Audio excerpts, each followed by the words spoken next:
When there is a college football Hall of Famer leading the position and 2 first-round draft picks to replace, that is a pretty high standard. Welcome to The Beat, presented by the Waterworks. It is a position review preview, and if you haven't guessed, we are talking about the linebackers, the Silver Bullets. James Laurinaitis back again to coach that group. Sonny Styles and Arvell Reese not back to play for it. He's Jeremy Birmingham. I am Austin Ward. Big spring for that group, Birm. Yeah, let's go back to last spring. Take me back. When we were having this conversation regarding the linebackers a year ago, and someone, who was it? I think it was me. Well, there's only 2 of us here. Yeah, so it would have been me because it wasn't you. I was very, very adamant at the time that Arvell Reese was going to emerge and be a first-round pick. He was going to be, I said at the time, the second Ohio State player drafted in this year's bunch. He's probably going to be the first. So I guess you undershot the mark. You were wrong. Yeah, I guess I can't take full credit, but what a year from James Laurinaitis and that group to change the you said it early, like the expectation has been completely changed. And now the hard part for James Laurinaitis is how do you make sure that you live up to it again? Because it's pretty easy when you have 2 6'5", 240-pound mutants that are not really born of this earth. They are made of metal and other stuff that normal humans aren't. But the question is, were they as good last year as we think? Like, I know it's a silly question. Oh, were they as good as we think at linebacker this past year, considering that they're going to have 2 first-round picks, 2 top 15 picks at linebacker? Probably the only linebackers picked in the top 15 of this year's draft. If I had to wager a bold P right now, like I honestly, I know what you're hinting at, suggesting, opening up the conversation, because there is a notion out there that Arvell Reese was not as productive, or maybe even not unleashed at the level that he could or should have been down the stretch. I think it's unfair. I think it misses the mark. I think that, you and I have both had conversations with James Laurinaitis and Matt Patricia about the way that those guys played and the way offenses tried to change the way that they were identifying number 8 and working away from him and limiting his impactfulness. And I know that there's also like a counter argument that, well, forget about that. Just let him rush the passer and let Arvell Reese do his thing and let the rest all fall by the wayside. I just don't fall into that camp. This was the number 1 defense in the country. They gave up 13 points to Indiana. They gave up 17 points to Miami. Not all of this is related to the linebackers. That's a collective defensive effort. I get that, but I don't think any of it is possible if Sonny Styles and Arvell Reese are not playing at superhuman levels. I think they did. I think, yes, you can look at the box score and wonder if that reflects in every single game first round draft picks. I think it's the way that some of the numbers were spread around elsewhere, whether that's for Caden Curry, whether that's for Caleb Downs or Jalen McClain or Caden McDonald or anybody else. Like that was a comprehensive group. But the number of times that we saw Sonny Styles adjusting the front, getting Ohio State into the right play, communicating the leadership component, the number of clips that you would see every single Sunday, including in the losses of, did you see what Arvell Reese did? And NFL scouts and general managers and people on social media going crazy for Arvell Reese. I personally don't buy it. Like I think they were maximized personally. And if I'm wrong about that, I will defer to the judgment of the 2 coaches that I named, because I think they know a lot about football. I don't know that there's a way to say that they were less productive than they should have been. I think there were, even during the season, there were a number of people. We actually had a conversation or a question on a mailbag episode of this show 2 weeks ago where someone said that the Buckeyes were boring to watch, and I think that sometimes when you have players like that, where that they have just an exceptional athletic ability and traits that are very, very rare. I think there's a desire for people to just see them be allowed to freelance and do whatever they want. And that's just not the way college football generally operates, and certainly not the way the Ohio State defense operates. But we've also seen and continue to see people say the same things about Caleb Downs and say, well, was he spectacular, or is he, or Well, a lot of his value is not what happens during the play. It's about everything else. Like, that's not a problem. Like, that's actually a good thing. If your Mike linebacker is setting up everything else on your defense, he's actually pretty valuable.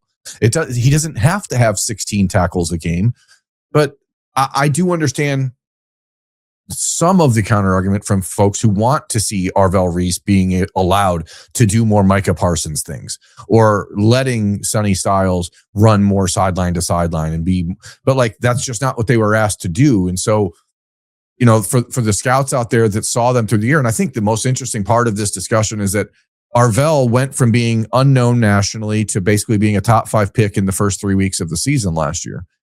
And Sonny went from being a guy that everyone figured like big things were coming for.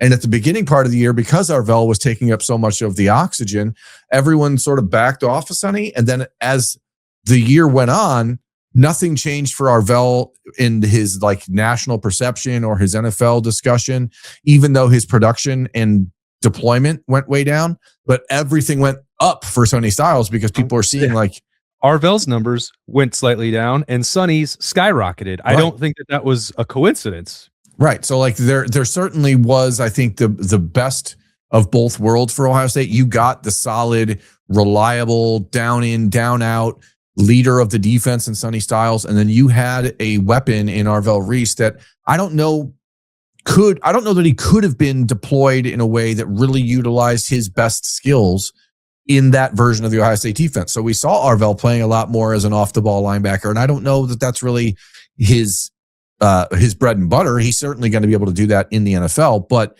he's going to be used in that Micah Parsons just stand up and kill the quarterback role. So I don't know. I look back on it, and you can see obviously great things happening at linebacker under James Laurinaitis, and the future is very, very bright. But I wonder if this year's expectations are going to be based on what those two did, or if they should be measured/muted to be more human-based expectations.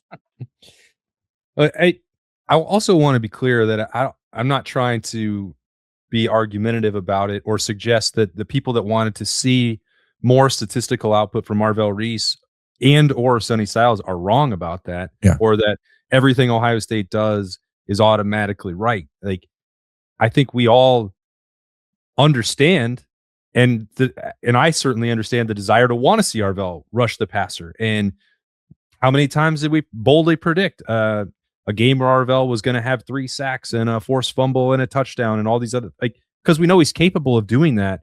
And again, I don't think it's wrong to want that, and I don't think it was wrong the way Ohio State played defense, because they did it better than everybody else in the country. And, making 1 or 2 more splash plays from Arvell or Sonny against Indiana or Miami, would that have made the difference? I mean, they almost had to, because they weren't getting support on offense. Again, I go back 13 points to the national champions. That performance actually resonates way more than it did in the first Saturday in December, based on what Indiana did in the playoff.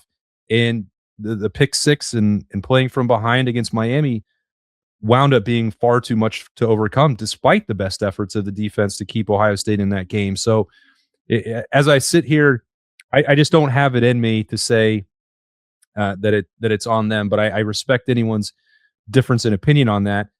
Now, the question is, if that scheme, if that approach that was reliant on the skill set of Arvell and Sonny was so critical to making Ohio State the number 1 defense in the country, how do you best replace that? That's Sonny had a deep body of work that helped, I think. Peyton Pierce has some of that, not nearly as much as Sonny did, who was also borrowing some from his experience at safety. And Arvell was just, in some ways, a one of one. Yeah. Can Riley Pedagon or TJ Alford provide that while Peyton Pierce is doing some of the Sonny stuff? We could make a case that they can, but they're going to have to prove it for sure. Well, that I think is the crux of this entire conversation this offseason for the linebackers. And even Television's Adam King, who is like a gung-ho on Riley Pedagon, and so is a lot of the internet. If you look at social media, the conversation around Riley and TJ, mostly Riley, is that the Buckeyes aren't going to skip a beat. And like that's a that's an improper expectation, in my opinion. Just simply from an athletic standpoint, what you're losing by losing Arvell and Sonny, you just do not replace that easily. If Riley Pedagon or TJ Alford were that close athletically, then you would have seen a lot more of them a year ago, because they would have been incapable of keeping off the field. And so that's where I think this conversation really is interesting. But then how do you balance out that expectation, the high ceiling for those two players, with Christian Allegro, where his role is in this mix? What Peyton Pierce is going to provide as the stabilizing guy in the middle. Like, are you going to get better, more dynamic play out of Peyton, or is it expected that he's just going to be the rock in the middle? I don't know. I mean, obviously he made one of the biggest plays of the game in the Miami game early on, just by putting a helmet on the football. And that's what he does. I mean, I want to remind people that this is a player from Texas whose nickname was Superman coming out of high school. Like, he does everything. And what's his nickname now, though? Well, the Texas Tornado, of course. But like, he's a guy that, like, it's an unfortunate reality of covering sports that people are going to say, well, Peyton Pierce isn't as good a player as Sonny Styles and Arvell Reese. And that may be true, but like, it's just assumed that it's not possible for him to be. And I don't like that. But on the flip side, it's like, well, Riley Pedagon was a 5-star, so he has to be as good.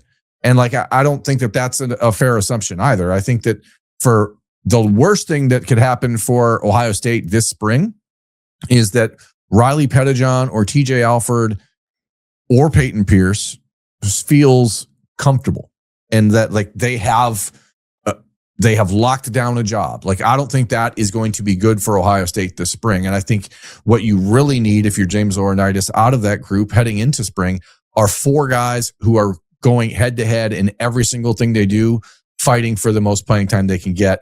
And then from there, you work out where Christian Allegro plays. Is he going to be more of an edge guy? Is he going to be used as an off-ball linebacker? We don't know.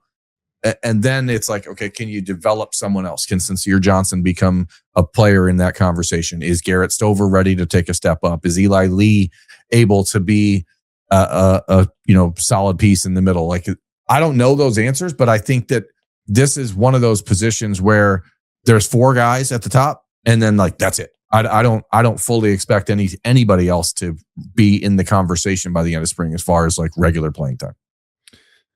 Yeah, well, there's a lot to get into that. And as we get ready for spring camp, I want to urge you and remind you to keep your home ready for any weather with the Waterworks and Hetter Energy Savings Plan. Get priority heating service, members only savings, and continuous comfort all year long. Call today to schedule. That's the Waterworks and Hetter, 614-232-2222.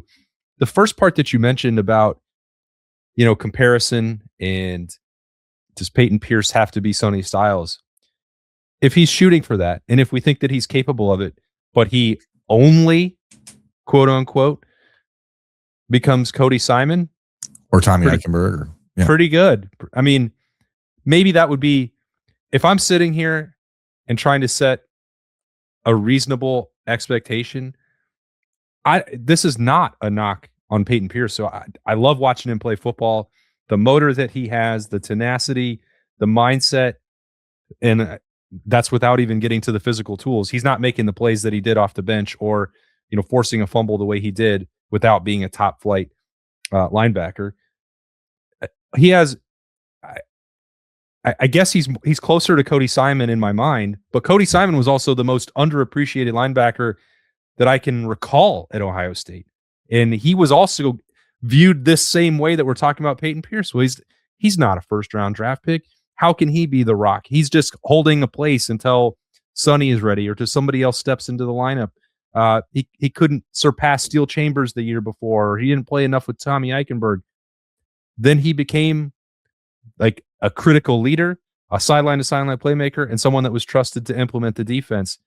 If that's, again, all that Peyton Pierce provides, good. Ohio State will be just fine. Is he capable of potentially raising the ceiling from that? I think definitely. We're going to see what that looks like. I do think there's going to be people trying to compete and push him, but I don't know how much he actually needs that, because complacency would be the last thing that I ever feel that the Texas Tornado is going to let creep into his mind. Yeah, because most of life is about mindset, and he has the right one, and I have the right one now, thanks to Awaken180weightloss.com, because I have a new outlook on the way I eat, the way I think about food, the way I handle the diet that I choose, the way my wife and I shop at the grocery store. Everything we do has been different thanks to Awaken180weightloss.com. 8 weeks, I lost 35 pounds. I feel great. I have a much better grasp on what I'm doing to make sure I stay that way. People don't know this. I lost almost 70 pounds in 2020.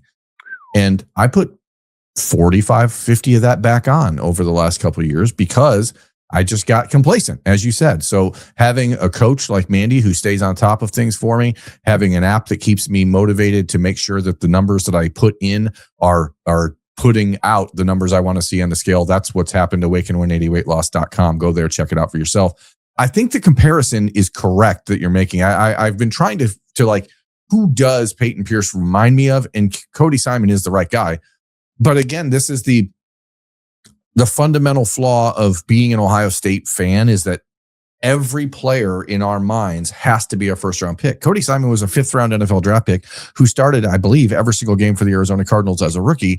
Like, that's pretty damn good. Like, if Peyton Pierce, in 2 years of playing starting linebacker at Ohio State, heading into this year and next, is a fifth-round pick who starts every game as an NFL rookie, then, like, that is an unquestioned success. Like, you know how many great players have come through Ohio State that never played in the NFL? Like, every single one never played. There's so many guys, and the expectation that, like, because he may not be 6'5" and 240 the way Sonny was, or may not have the ability to run a 4.38 like Harvell or whatever. Like, Peyton Pierce is a different player, but his job will be to do things differently. He won't be asked to do the same things they did. So the question is, who are the guys that are going to be asked to try to emulate some of those things? And what did we see out of Riley Pedagon in year one that gives people the gall, the unmitigated gall, to just assume that it will be a complete easy transition? I think Riley Pedagon, because he had the nerve to step on the field against Grambling and make two of the biggest splash plays that you're ever going to make.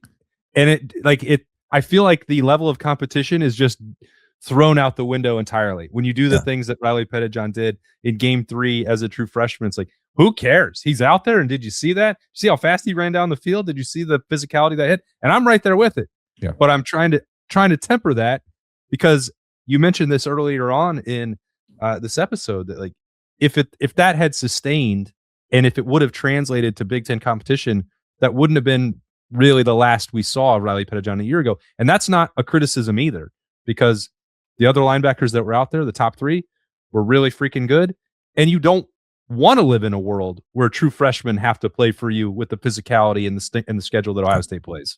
Right. And it's not to say that you can't extrapolate what you saw against Grambling and suggest that it might work long term. That's what happened pretty much exclusively at running back after Bo Jackson popped up on the field in that game. Everyone was like, whoa, whoa, whoa. But Bo sustained that through the year and continued to get better. And Riley, I think there's all the talent in the world there. He is a former 5-star linebacker prospect. He was the number 1 ranked linebacker in the country coming out of high school. He is going to have every opportunity to be that guy. I hope people don't immediately start to write him off if his season doesn't start the way that you think, or if it doesn't look exactly like Arvell or Sonny, or if TJ Alford, who is a guy who did not get discussed at all really a year ago, ends up pushing him for more playing time than people would expect. Because as you've mentioned, I've heard it on the Talking Tuesday episode with Adam a few times when Adam is singing the praises of Riley, where you're like, hey, also every conversation in November and December ended with people saying, also, TJ Alford's really coming on. Like, there's something going on here. Like, so I think that that's great for Ohio State. Obviously, you want more players who are capable of playing and not less. But I'm going to say this knowing full well that there's a segment of our fan base, the people who watch and listen and read our work, that think we're choosing favorites because we've talked about Peyton Pierce a lot. I'm suggesting that people should not pick a favorite right now of anyone. And I don't think that by talking about Peyton and expecting him to be a leader on this team or considering him a potential defensive MVP is putting him in the favored status. It's just when you're replacing 8 starters on defense and one of the guys has played a lot last year, and James Laurinaitis said after his spring media availability last year that he considered Peyton Pierce a starter then. Like, I think it's reasonable to assume that Peyton Pierce is in a position that the others in that room are not, which is he's pretty locked in. They're counting on him. They know what they're going to get from him. Riley Pedagon, TJ Alford, Christian Allegro, Sincere Johnson, that next wave of guys, they're all going to have an opportunity to prove that they are or aren't. And I think we're going to have a much better answer about that by the end of spring. And I don't think it would be smart of anyone, including us, and this is probably a little bit counter to what I said just about 20 minutes ago about Sincere Johnson. Like, if he's ready to go, he's going to go. You know, like, this is not a situation like a year ago, as you already mentioned, where you had Arvell and Sonny, so you really didn't need to give Riley Pedagon all the extra snaps that maybe he would have otherwise. If that version of Riley Pedagon was on the 2018 Ohio State defense or the 2021 Ohio State defense or 2022, he probably would have played a whole hell of a lot. But because he had Sonny Styles and Arvell Reese in front of him and Peyton Pierce, he didn't need to. That's not the way this is for Sincere Johnson. He's got Peyton Pierce in front of him, who is a solid player, but certainly not an All-American first-round pick that you can't displace. If 6'3", 240-pound downhill thumper, crazy maniac Sincere Johnson comes in and plays like what everyone thinks, who Sincere became a 5-star linebacker in this last recruiting cycle. Anything can happen then. Like, I think, but I just want people to not choose favorites now because it doesn't matter. Well, and love them all.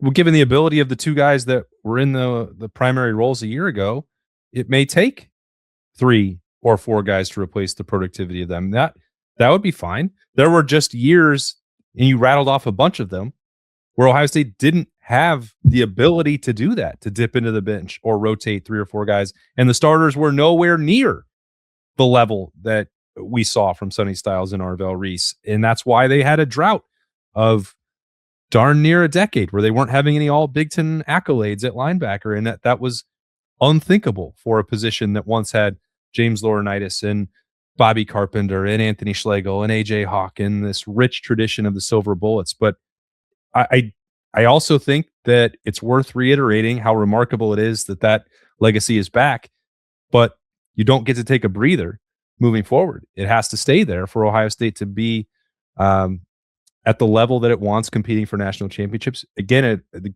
all goes back to the difficulty of the schedule.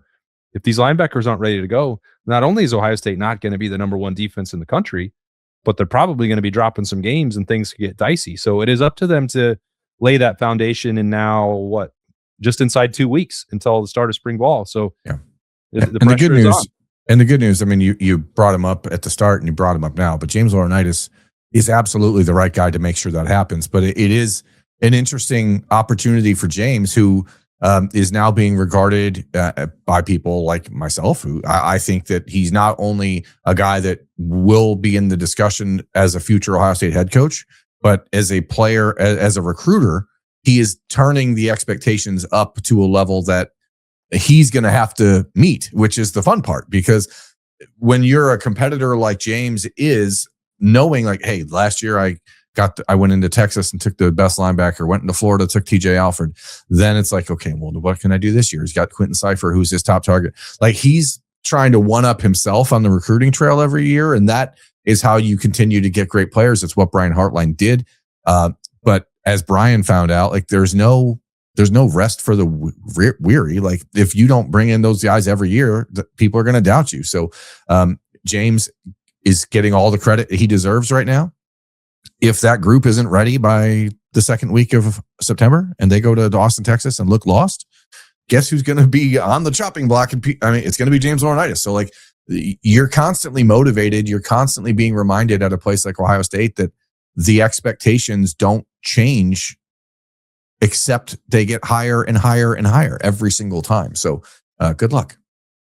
I'm told that the standard is the standard, and nobody needs to explain that to James Laurinaitis or Peyton Pierce or anybody in that Ohio State linebacker room.